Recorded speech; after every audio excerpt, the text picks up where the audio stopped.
بسم اللہ الرحمن الرحیم۔ ہاروت ماروت کا قصہ۔ حضرت ادریس علیہ السلام کے زمانے میں انسان بہت بدعمل ہو گئے تھے۔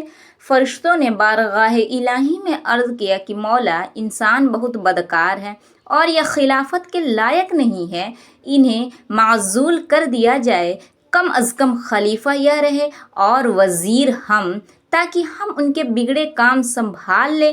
رب تعالیٰ کا ارشاد ہوا کہ اس کو غصہ اور شہتوت دیا گیا ہے، جس سے زیادہ گناہ کرتا ہے۔ اگر یہ چیزیں تم کو ملے تو بھی گناہ کرنے لگو۔ فرشتے بولے کہ مولا کریم، ہم تو گناہ کے پاس بھی نہ جائیں گے، خواہ کتنا ہی غصہ اور شہتوت ہو۔ حکم ربی ہوا کہ اچھا، تم اپنے جماعت میں سے اعلیٰ درجہ کے پرہیزگار فرشتے چھانٹ لو، ان کو غصہ اور شہتوت دے دیتے ہیں، پھر امتحان ہو جاوے گا۔ چنانچہ ہاروت اور ماروت، جو بڑے ہی عبادت گزار فرشتے تھے، انتخاب میں آ گئے۔ حق تعالیٰ نے ان کو یہ چیزیں یعنی غصہ اور شہتوت دے کر شہر بابل میں اتار دیا اور فرمایا کہ تم قاضی بن کر لوگوں کا فیصلہ کیا کرو اور روزانہ اسم اعظم کے ذریعے شام کو آسمان پر آ جایا کرو۔ یہ دونوں 1 مہینے تک ایسے ہی آتے جاتے رہے۔ اتنے عرصے ان کے عدل و انصاف کا عام چرچا ہو گیا اور بہت مقدمے ان کے پاس آنے لگے۔ ایک روز ایک نہایت حسین و جمیل عورت نے، جس کا نام زہرا تھا، یہ ملک فارس کے رہنے والی تھی، اس نے اپنے خاوند کے خلاف مقدمہ دائر کیا۔ یہ دونوں اسے دیکھتے ہی عاشق زار ہو گئے اور اس سے برے کام کی خواہش کی۔ اس نے کہا، میرا دین کچھ اور ہے اور تمہارا دین کچھ اور اختلاف ہوتے ہوئے یہ نہیں ہو سکتا۔ نیز میرا شوہر بہت غیرت مند ہے، اگر اسے خبر لگ گئی تو مجھے قتل کر دے گا، لہذا پہلے تو آپ میرے بت کو سجدہ کرو اور پھر میرے شوہر کو قتل کرو، پھر میں تمہاری اور تم میرے۔ انہوں نے انکار کر دیا۔ وہ چلی گئی، مگر ان کے دل میں اس کے عشق کی آگ بھڑک گئی۔ آخر اسے پیغام بھیجا کہ ہم تیرے گھر آنا چاہتے ہیں۔ سر آنکھوں پر یہ دونوں اس کے گھر پہنچ گئے۔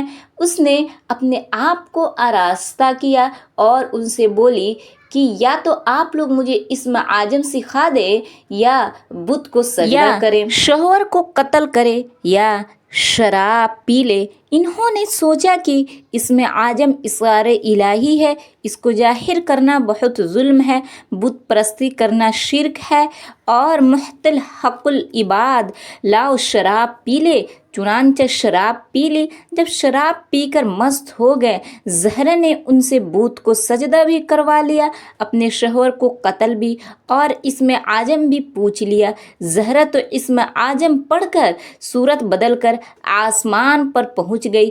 حق تعالیٰ نے اس کی روح کو زہرا طاہرہ سے مستل کیا اور اس کی شکل زہرا ستارہ کی طرح ہو گئی۔ جب ان کا نشہ اترا تو یہ اسم اعظم بھول چکے تھے اور اپنے کیے پر نادم و شرمندہ تھے۔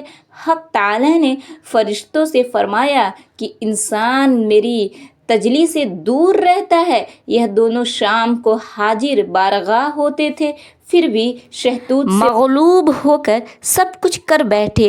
اگر انسان سے گناہ سرزد ہو تو کیا تعجب ہے۔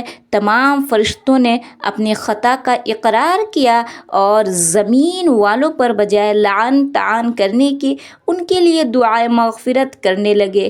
قرآن فرماتا ہے، وَالْمَلَائِكَةُ يُسَبِّحُونَ بِحَمْدِ رَبِّهِمْ وَيَسْتَغْفِرُونَ لِمَن فِي الْأَرْضِ۔ پھر یہ دونوں حضرت ادریس علیہ السلام کے برگاہ میں حاضر ہوئے اور شفاعت کی طالب ہوئے۔ آپ نے ان کے حق میں دعائے مغفرت کی۔ بہت روز کے بعد حکم الہی آیا کہ ان کو اختیار دیجیے، یہ یا تو دنیاوی عذاب قبول کر لے یا آخرت کا۔ حضرت ادریس علیہ السلام نے انہیں حکم الہی پہنچایا۔ انہوں نے عرض کیا کہ یا نبی اللہ، دنیا کا عذاب فانی اور آخرت کا عذاب ابلا آباد تک باقی رہے گا، ہم کو دنیاوی عذاب منظور ہے۔ چنانچہ حق تعالیٰ نے فرشتوں کو حکم دیا کہ